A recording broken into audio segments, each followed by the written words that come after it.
Let me make a prediction. It is the most important thing in the next 25 years. So I don't care what you like or don't like. There's a company in Silicon Valley called OpenAI. It's incredible, incredible technology. GPT-3, where you can have a language model now where it can auto-write a book and you will not know that it was not a human.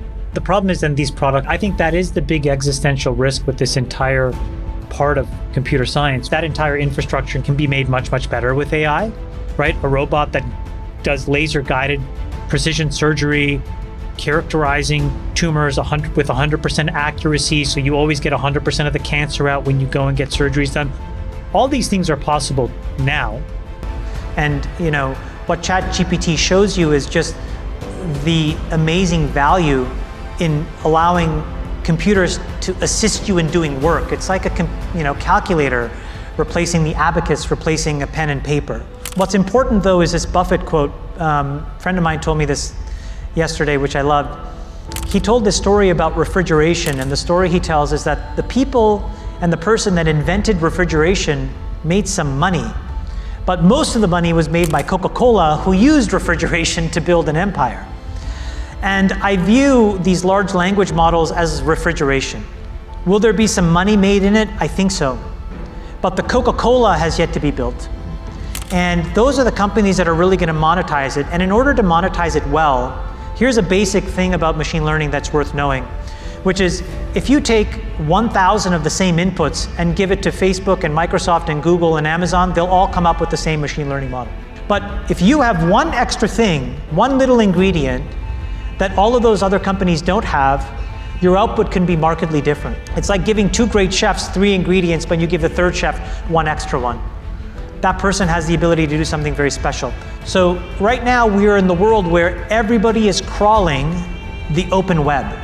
We're going to move to a world where as everybody gets sophisticated enough, where when refrigeration is widely available, somebody's going to say, you know what, this site, I'm not going to allow anybody else to access. It's only me, only for my models. And those models will become better. And so we have to let that play out a little bit. And so it's going to be a little bit of a really interesting arms race. So the next wave of M&A, for example, could be companies like Google and Microsoft and Facebook looking at these companies saying, can they be viable inputs to my large language models or to my other machine learning and AI models?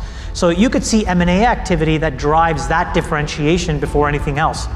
So then as a result, for guys like us, early stage investors, we may want to invest in companies that have zero viable public market potential whatsoever, but is building a data repository that's so unique that we know that it will feed one of these bigger companies and their efforts in AI. And that could very well justify making an investment that we would otherwise not make today, knowing what we know. What will make all of these systems unique is what we call reinforcement learning, and specifically human factor reinforcement learning in this case. So David, there's an engineer that's basically taking their own input or their own perspective. Now that could have been decided in a product meeting or whatever, but they're then injecting something that's transforming what the transformer would have spit out as the actual canonically roughly right answer. And that's okay. But I think that this is just a point in time where we're so early in this industry where we haven't figured out all of the rules around this stuff. But I think if you disclose it, and I think that eventually, Jason mentioned this before, but there'll be 3 or 4 or 5 or 10 competing versions of all of these tools. And some of these filters will actually show what the political leanings are so that you may want to filter content out. That'll be your decision. I think all of these things will happen over time. The problem is then these products will fall flat on their face. And the reason is that if you have an extremely brittle form of reinforcement learning, you will have a very substandard product relative to folks that are willing to not have those constraints. For example, a startup that doesn't have that brand equity to perish because they're a startup. I think that you'll see the emergence of these various models that are actually optimized for various ways of thinking or political leanings. And I think that people will learn to use them. I also think people will learn to stitch them together. And I think that's the better solution that will fix this problem. Because I do think there's a large pool, a non-trivial number of people on the left who don't want the right content and on the right who don't want the left content, meaning infused in the answers.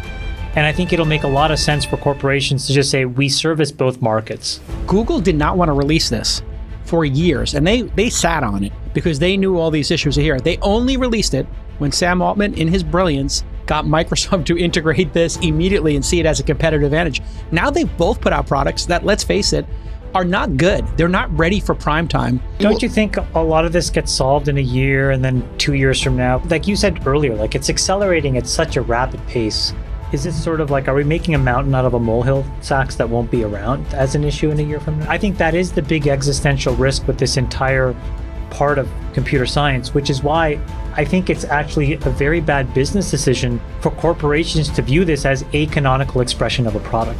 I think it's a very, very dumb idea to have one thing, because I do think what it does is exactly what you just said.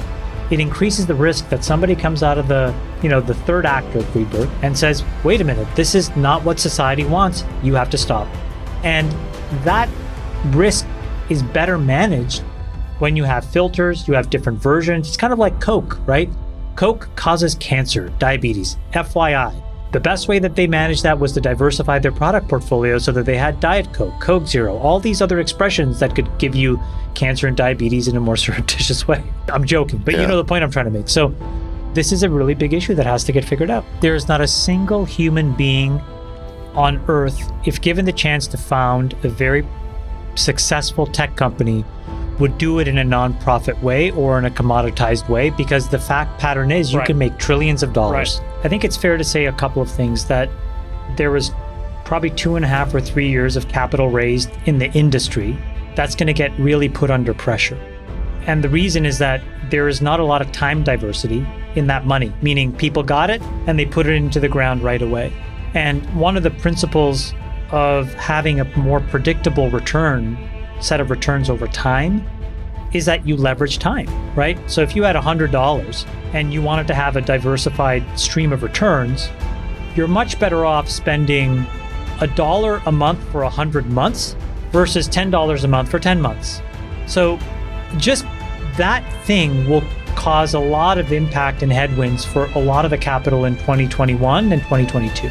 Then the other thing you have to keep in mind is that over many cycles where we've had high rates and low rates and medium rates, our industry typically returns $1.60 for every dollar it raises. And that's over many cycles. And so if you believe that we're going to revert to the mean, out of the $1 trillion we've raised, maybe we'll return 1.6 trillion. Now that sounds good, except the problem is that 1.6 trillion is marked at 5.5 trillion. Let me make a prediction. All of the things that you guys said, I think are incredible consumer surplus business opportunities, which means that the ultimate winner is us. Incredibly, incredibly productive and more leveraged in how we spend our time, which will allow us to do all kinds of other interesting things with all the time that we save.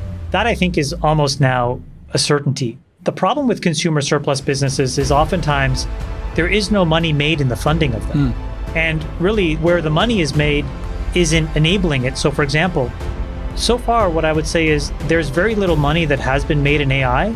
There's been an enormous amount of money that's been made by NVIDIA. And the reason is because they are the pick and shovel provider into the industry. And so that's an example.